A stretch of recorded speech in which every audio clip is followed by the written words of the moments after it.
Hello everyone, welcome back to my channel guys. Hello, good morning, maayong adlaw, maayong gabi or unsa nga oras ya sa inyo ha guys. So dito tayo ngayon sa aking channel. Magre-reaction po tayo dito sa ating mga nababalitaan ngayon na napaka-trending po ngayon ng ano natin sa Pilipinas, no? Ang politika natin, napakaaga po talaga.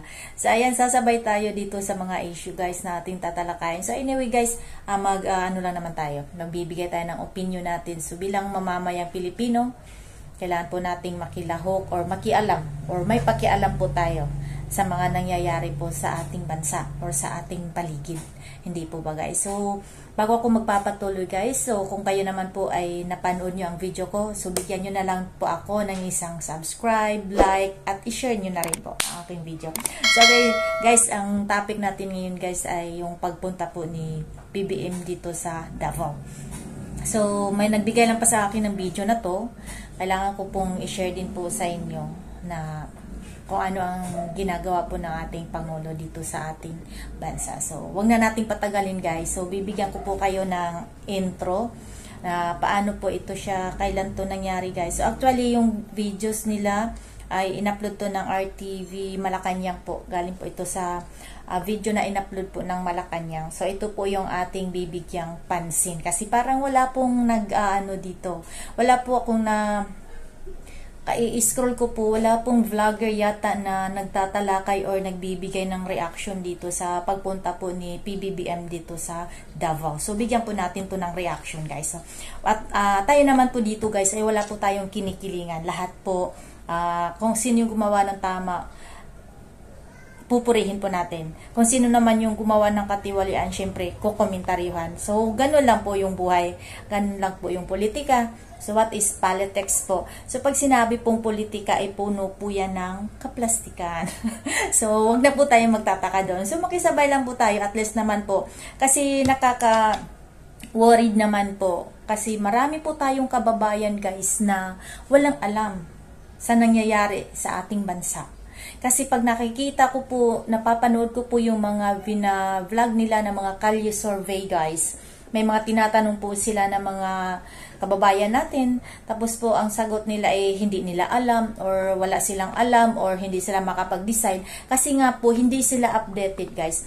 Although, talamak na po yung social media, open na po yung social media sa ating bansa, sa henerasyon ngayon. Pero mayroon pa rin po talagang ibang tao or ibang kababayan natin guys na hindi po sila, wala po silang pakialam doon guys. Kasi alam nyo kung bakit guys. Instead po na i-google nila yung time nila sa pakikimarites sa away ng politika, inilaan na lang po nila dito sa kanilang kabuhayan. Yung paghahanap buhay nila araw-araw. Kasi syempre mahirap ang buhay guys. So gusto lang kumita. Yung mga nagtitinda sa bangketa. O, yun. Wala mang ano yun sila kasi busy yan sila guys sa pagtitinda. Nakikita sila para may maitutustos sila sa araw-araw na pangangailangan. Syempre yun lang din po ang kanilang inaasahan sa buhay nila. So magpatuloy po tayo guys. Nagpapadaldal na naman po ako.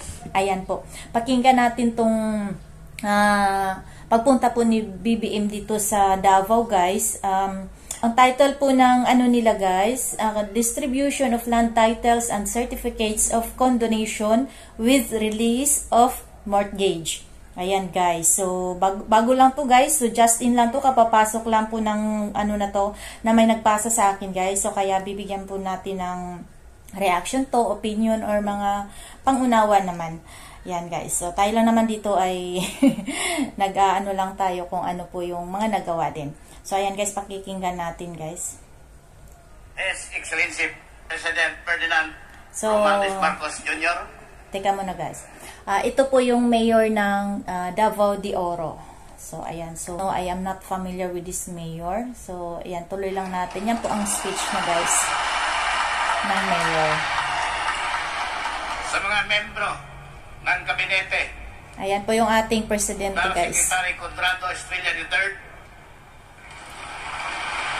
So marami-rami ding tao guys kasi syempre ayan. Na gobernador ng probinsya ng Davao del Norte. Ayan sa Davao del Norte. Governor Edwin I. Ubahib. Ayan. Patuloy natin guys. Magsasaka. So actually guys, yung governor dito si Ubahib, maka-Duterte po yan. Kasi tao po yan ni Representative Alvarez. So, as we know guys, si Alvarez po dating House Speaker po during the Duterte administration guys. So yung nila, governor is tao doon yan kumbaga pa kaalyado po yan ng Duterte. So ayan, so nandyan si Governor Ubahib. Ayan guys, tuloy natin. Beneficiaryo Ayan ang Davao de Oro.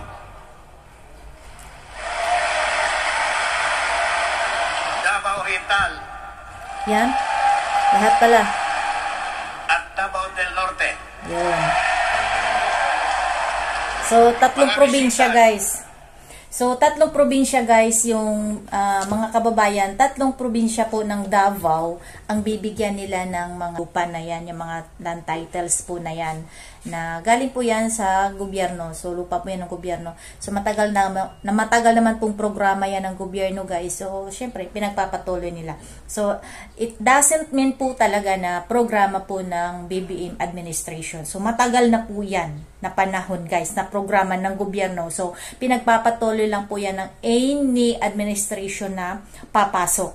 So, ayan po ha. Huwag po natin yan i-conclude guys na kay BBM lang po yan. So, hindi po. Ha? Hindi po. Ayan. So, ayan. Patuloy natin guys. Galing sa iba't ibang rehiyon, maligayang pagdating sa inyong lahat.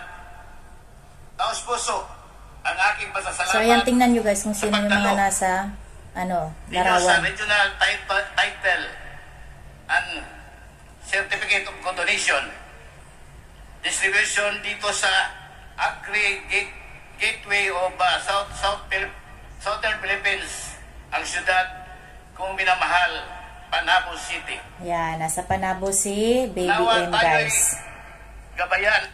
So, actually, nasa Panabo siya. So, yung time po na alam ko na nasa Panabo, sinabi nung kasama ko, sabi niya, Zen, si BBM ay nasa Panabo kasi napadaan siya sa kalsada. Sabi niya, yung mga tao napuntahan na doon, naghahakot ng mga, yung galing ng Davao Oriental, galing ng Davao de Oro, galing ng Davao del Norte. So, pumunta sila, nagkumpol-kumpol po sila sa Panabo City. Ayan po. So, kasi yung bibigyan po ng land titles na yan, guys, certificate ng land titles ay consisting ng tatlong probinsya ng Davao. As we know, guys, ang Davao is napakalawak. So, hindi pa kasali doon ang Davao City at saka Davao del Sur.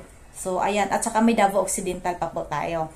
Ayan. So, ang sa ngayon ay anim po na probinsya yung ng Davao, yung saklaw ng Davao.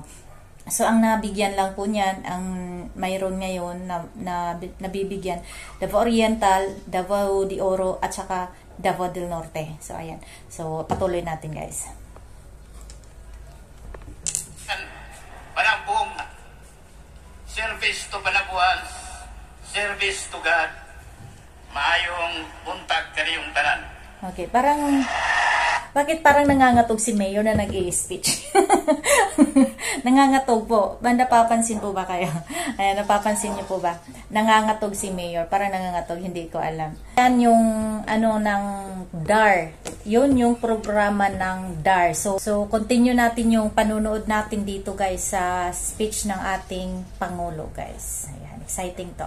Ating pagpapatuloy, muli po nating inaanyayahan si Agrarian Reform Secretary Conrado Estrella III upang ipakilala ang ating panauhing pantangal.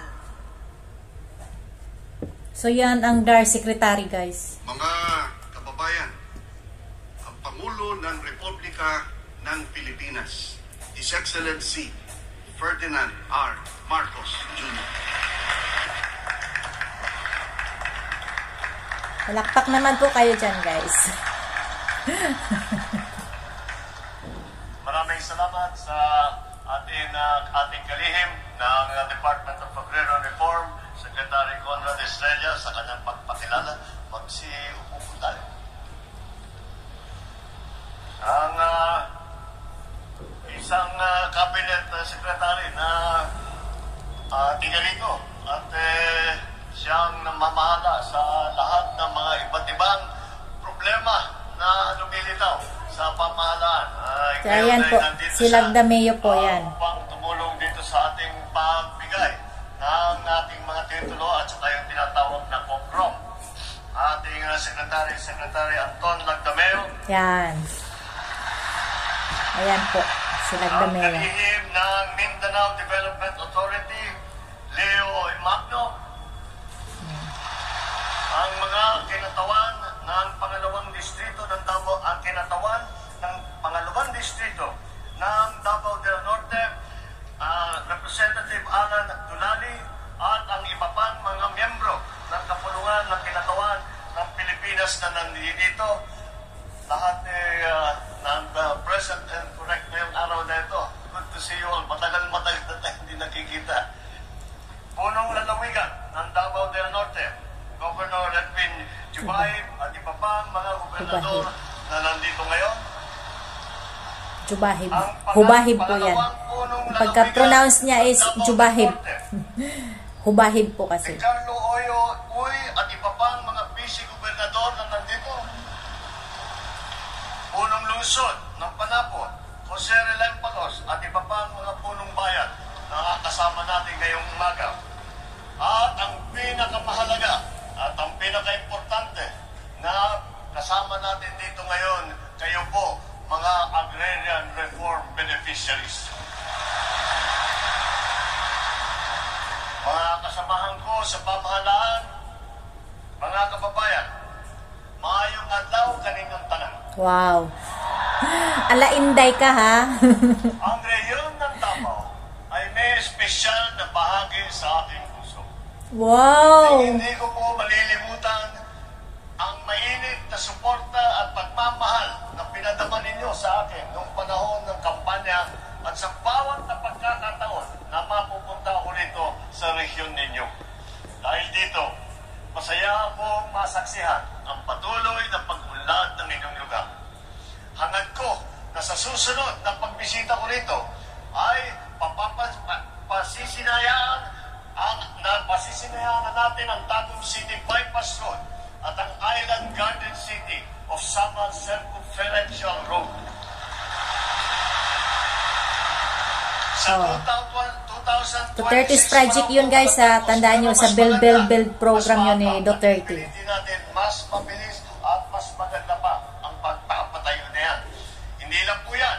Inaabangan din ang pagbubukas ng Carmen Tagum City Coastal Road. Oh, kasama yan sa project ng Build guys.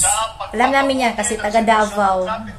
At pagpapabilis ng galaw ng inyong transportasyon at pagpapaunlad ng negosyo, turismo, agrikultura. Mas bibilis ang biyahe ng mga produkto, mas magiging madali na ating maipaparating ang mga tourist spot tulad ng mga beach, mga ilog at mga parks dito. Lalo pa natin may tatampok ang angking talento ng mga Dabawenyo sa buong bansa at sa buong mundo. Para po sa kaalaman ng lahat, nag-organize po ang tanggapan ng Pangulo, katuwang ang Department of Education ng isang parole making contest. Sa 148 pampublikong paaralan na lumahok, ang Panabo City National High School ang nanalo bilang second place nitong Pasko na ito. Wow, congrats Panabo. Congrats taga Panabo. Congrats po sa inyo. Pinamalas ng mga estudyante ng Panabo City National High School. Yes. Ang galing, ang husay, at pagkakamalikhain. Correct. Kaya naman, Magaling. aking suporta sa lahat ng mga proyekto at programang naglalayon na may sulong ang pagpapalawig ng turismo, pag-asenso ng inyong rehiyon, at pagkilala sa inyong galing. Itong araw po na ito ay isang patunay sa pangako kong iyan. Narito ako upang ipamahagi ang mga sertipikong magpapalaya sa ating mga agrarian reform beneficiary sa inyong pagkakautang sa lupang pang-agraryo.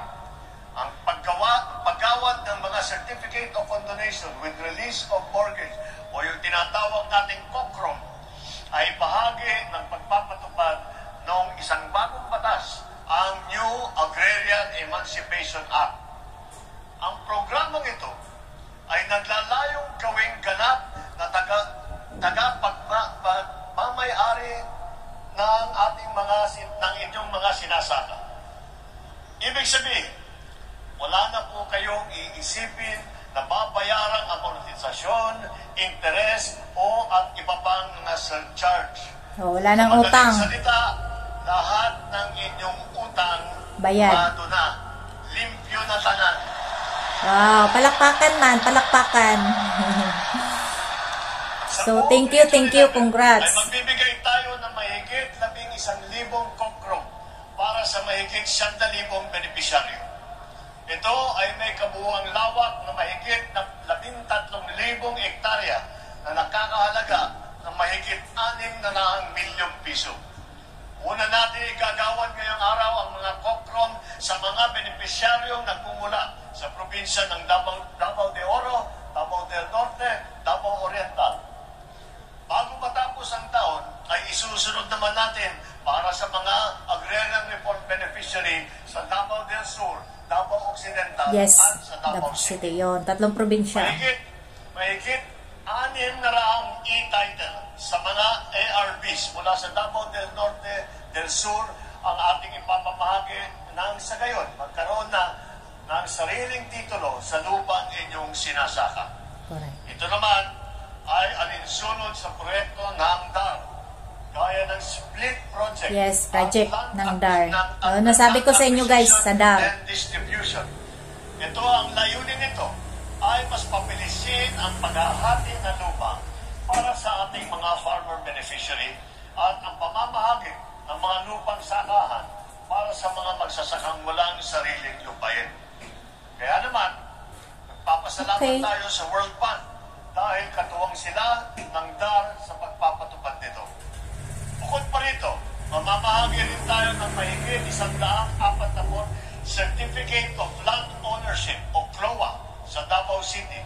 Wow. Patuloy po ang pagsisikap ng gobyerno na mabigyan kayo ng mga proyekto na makakatulong sa pagpapalago ng inyong mga sakahan at magpapatatag sa sektor ng agrikultura. Kaya ngayong araw, ipinagdiriwang natin ang tagumpay ng bunga ng inyong pagsisikap, ang inyong sakripisyo at determinasyon. Makakaasa kayo na sa bagong Pilipinas, hindi namin kayo pababayaan. Ang paglilingkod sa inyo ay ang nagbibigay sa amin ng inspirasyon para magsumikap sa aming tungkulin. Sa ating mga minamahal na benepisyaryo, sana po ang aming handog ay makapagbigay sa inyo ng bagong simula. Naway gamitin ninyo ang pagkakataong ito upang palaguin ang inyong mga sakahan at itaguyod ang kinabukasan ng inyong mga pamilya at ng ating bansa. Mabuhay ang ating mga magsasakang Pilipino! Mabuhay ang bagong Pilipinas! Daghang salamat! Maraming salamat po, mahal na Pangulo. Ayan. Sa pagkakataong ito. So, ayan guys, yung talumpati ng ating mahal na Pangulo sa Davao, Panabo, Davao City. Actually, ang Panabo guys, sakop pa siya ng Panabo City is from Davao City pa po siya na bilong. Pero walang specific na probinsya na sinasabi kung sino-sino yun or ilan sa Davao Oriental, ilan sa Davao del Norte at ilan sa Davao de Oro. Wala po. Nag-take down lang po ako dito guys. Yung first batch po na binigyan nila ng certificates ay may 142. Then yung second batch po is 465. Then yung third batch po 6,948 for the total of 7,555 po na certificate. So far naman ito nalalaman natin ay programa po talaga ito ng DAR. Din yung nabanggit po ng Pangulo natin na CLOA guys. So pinibigay po talaga yan ng DAR. Kasi kung may po kayo doon sa mga dati po na yung nag-BOAs ng mga niyugan, lalo na po doon sa Davao Oriental, napakarami po noon na nila pa, niloloan po sa land bank yung lupain nila or yung niyugan po. Then after that guys, pag hindi nakapagbayad kasi may mga beneficiaries yun. Halimbawa po yung sa lolo ko guys na niloan nila sa land bank, may mga beneficiaries. So yung mga beneficiaries doon na mga pinsan ko guys, sila din yung tumatanggap ng CLOA. Yung kumbaga Certificate of Land Ownership Award, yun ang CLOA. Yes, I got it. So yun kasi so far in my personal knowledge, yun po talaga yung kalakaran ng DAR. Namimigay po sila ng mga awards at saka yung sa ano. So ito so far, programa ng DAR. Malinaw naman po na sinabi ng ating Pangulo sa kanyang talumpati guys na programa ito, bahagi ito ng programa ng Department of Agrarian Reform, yung pamamahagi po ng lupain. So syempre awarding si Ando ng ating Pangulo. So far so good naman na napunta pa rin siya ng Davao. So, good to see him or good to hear that, guys. So, wala po tayong bitterness dito. Basta, sinasabi lang po natin yung ating mga opinion, guys. So, kayo na rin pong bahalang maghusga or bahala na rin po kung magsabi ko anong may comment nyo, guys. So, wala pong problema. So, dito lang po natin tatapusin yung ating video, guys. So, kung kayo naman po ay may puso dyan, so bigyan nyo naman po ako ng isang subscribe dyan at like and share nyo na rin po, guys. So, ayan lang po. Maraming salamat po sa inyong panonood. Hanggang sa susunod po nating mga video, guys. Huwag nyo pong kalimutan. Thank you so much for watching, guys. I love you all. Bye-bye.